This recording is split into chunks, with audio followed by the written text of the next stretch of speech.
Hello guys, फिर से स्वागत है आप सभी का हमारे चैनल राजस्थानी बाबा का ज्ञान में। आज की वीडियो में लेकर आए फिजिक्स का मोस्ट इंपॉर्टेंट टॉपिक जो कि है किरचॉफ्स लॉ करंट इलेक्ट्रिसिटी में।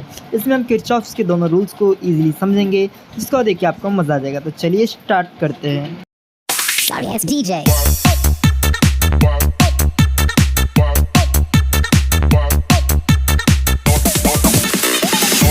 स्टार्ट करते हैं अपना टॉपिक।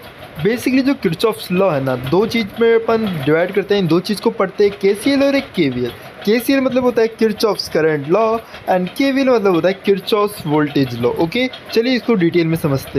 तो चलिए फर्स्ट अपन बात करते हैं किरचॉफ्स करंट लॉ, जिसको अपन जंक्शन रूल, नोड रूल या फिर केसीएल के नाम से भी जानते हैं।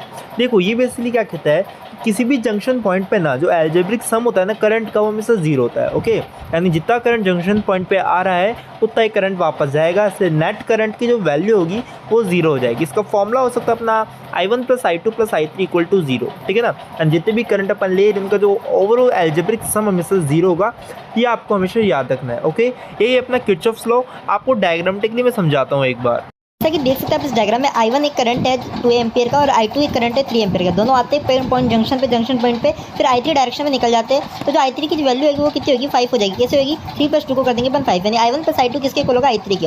ओवरऑल अपन को इससे क्या पता चला, देखो I1 I2 तो वैल्यू इनकी 5 हो जाएगी जुड़ के, और I3 की वैल्यू भी 5 है। तो 5 में से 5 गया तो 0 से अपन को ये पता चला जो I1 + I2 + I3 है ना, वो किसके इक्वल है, 0 के। ओके, और ये जो किरचॉफ फर्स्ट रूल है ना, यानी करंट रूल, ये कंजर्वेशन ऑफ चार्ज के ऊपर डिपेंड करता है। ओके, अब देखो, जो करंट आ रहा है ना जंक्शन के पास, उसकी जो वैल्यू होगी ना करंट की, होगी पॉजिटिव, और जो करंट जंक्शन से दूर जा रहा है उसकी वैल्यू होगी हमेशा नेगेटिव। ये हमेशा याद रखिएगा। ओके, अब हम बात करते हैं किरचॉफ्स के सेकंड रूल की, जिसको अपन वोल्टेज लॉ भी कहते हैं, लूप लॉ भी कहते हैं, मेश लॉ भी कहते हैं। अब इस लॉ के अकॉर्डिंग जो एल्जेब्रिक सम होता है ना पोटेंशियल डिफरेंस का सर्किट के अंदर, वो होता है जीरो। ओके, यानी A + B + C D जितनी भी अपने पोटेंशियल होगी, उनका जो एल्जेब्रिक सम होगा वो जीरो के इक्वल होगा। इसमें जो सिग्मा V है ना, इक्वल होता है सिग्मा IR के, और ये दोनों टोटल किसके होते हैं, जीरो के। ओके, समझ गए, ये अपना यहाँ तक क्लियर हो गया होगा। और जो किरचॉफ का सेकंड लॉ है ना, ये एनर्जी के कंजर्वेशन पर बेस्ड है।